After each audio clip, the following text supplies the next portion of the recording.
ফালতু কথা তুমি আপনি কইতাছেন, দেখতেছেন চোখের সামনে জোয়ান তাগড়া পুরুষ দাঁড়ানো, তারপর আপনি আমার মহিলা কইতাছেন কেন? তুই যদি মহিলা না হবি তবে তোর বউরে দিয়া ব্যবসা কর। আজকে বেচা কেন হবে না, দোকান বন্ধ করুন, টাকা দিয়ে যান। চায়ের দোকানদার কোথায়, ওনাকে ডাকা যাবে? আমার দেখে কি আপনার পানের দোকানদার মনে হয়? আমি চায়ের দোকানদার, কি লাগবে এটা কর। আপনাদের গ্রামে কি মেয়েরা চা বিক্রি করে? আপনার তো এলাকা আমি এর আগে দেখি নাই। আমি আশরাফুল আলম সোহাগ, ঢাকা থেকে এসেছি। চায়ের দাম হইলো 5 টাকা, আপনি আমারে 5000 টাকা দিলেন যে? আজকে বেচা বিক্রি কত হয়েছে? দাও টাকাগুলো আমার দাও। টাকা তো আমি পরে দিতেছি, আগে তুমি আমার দোকানে যাও না কেন? 1 লাখ আমার দোকানে বসে রাখো। দেখলাম তুমি একাই দোকানদারি করতে পারছো, তাই কাজে গিয়ে তোমার ডিস্টার্ব করি না। এখন থেকে তুমি একাই দোকানদারি করবা। ও, আমি একলা দোকানদারি করবো, আর তুমি কি করবা? আমি কি করবো না করবো সেটা তোমার বলতে হবে। আজকের বিক্রি কত টাকা হয়েছে সে টাকা দাও। আগে ক, তুমি কালকে থেকে আমার লগে দোকানে গিয়ে বসবা। বউয়ের হাতে কামাই খাইতে খাইতে আর কাম করতে মন চায়।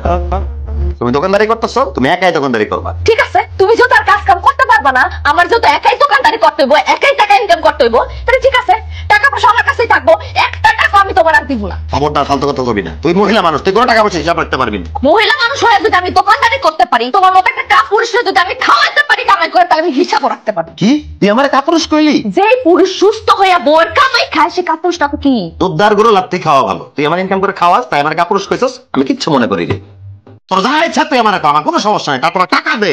আমি তোমার কাছে টাকা দিব না, আমি প্রত্যেকটা দিন কষ্ট করে টাকা ইনকাম করি, আর তুমি 2 দিন পর পর প্যান্ট শার্ট কিনো, বন্ধু বান্ধবের পিছনে টাকা খরচ করো, ঘুরিয়া বেড়াও। আমি তোমার একটা টাকাও দিব না, এখন থেকে টাকা সব আমার কাছে থাক। ভালো ভালো করতেছে টাকা দে, না কিন্তু খুব খারাপ হয়ে যাবে। কতই খারাপ হোক, তোমার মতো অসভ্যর কাছে আমি একটা টাকা দিব না। কি কইলি মাগি? তোর উপরে আল্লাহ ধারে পড়বো। সুন্দরী চাওয়ালি, কোথায় যাচ্ছেন আপনি? যাইতেছি তো দোকানে। গাড়ি কি আপনার? হ্যাঁ, এটা আমার গাড়ি। ওয়াল্লাহ, আপনি এত বড় লোক যে আপনার গাড়িও আছে? শুধু এটা না, ঢাকাতে আমার আরো 3টা গাড়ি আছে, 2টা বাড়ি আছে। রে মাশাআল্লাহ মাশাআল্লাহ, তাহলে তো আপনার বউ মানে ভাবি, সে তো অনেক সুখে আছে না? তার তো কোনো কাজকর্ম করতে হয় না, তাই না? আমি যাকে বিয়ে করবো তার কোনো কাজকর্ম করা লাগবে না, আমার বাসায় কাজের লোক আছে। কি কোন, আপনার বউ নাই? আপনার তো বিয়ের বয়স পার হয়ে গেছে, বিয়ে করেন নাই কেন? কি ব্যাপার শাপলা, তুমি এখানে এই লোকটার হাত ধরে দাঁড়া আছো কেন? এই আপনি কে? আমি কে সেটা পরে বলবো, আপনি কে আমাদেরকে ডিস্টার্ব করতে আসছেন? আমি শাপলার স্বামী, আপনি আমার বউয়ের হাত ধরে দাঁড়া আছেন কেন? আপনি কে? আস্তে, ওনার নাম সোহাগ। কোন সোহাগ? কিসের সোহাগ? তার সাথে তোমার কিসের সম্পর্ক? প্রেমের সম্পর্ক, ভালোবাসার সম্পর্ক। আমরা দুজন দাঁড়ায় এখানে প্রেম করতেছিলাম। আমি তোমার স্বামী থাকতে তুমি এখানে দাঁড়া দাঁড়া একটা লোকের সাথে প্রেম করতেছো? এই কথা কইতে কি তোমার একটু লজ্জা করলো না? না, লজ্জা করে না, কারণ তুমি তো আমাকে বাধ্য করছো পরপুরুষের সাথে ঘুরতে, পরপুরুষের সাথে প্রেম করতে। আমি তোমার বাধ্য করছি মানে? আমি তো তোমার ঘরের বউ ছিলাম, তুমি আমার ঘর থেকে বাইর করছো, আমারে দিয়ে দোকানদারি করাইছো, আমার দোকানে তুমি বসাইছো, আমার দিয়ে তুমি ব্যবসা করাইছো। দোকানের মধ্যে কত ধরনের মানুষ আসতো, আয়সা আমার কত উল্টা পাল্টা কথা কইতো, তুমি তো কখনো কিছু কও না।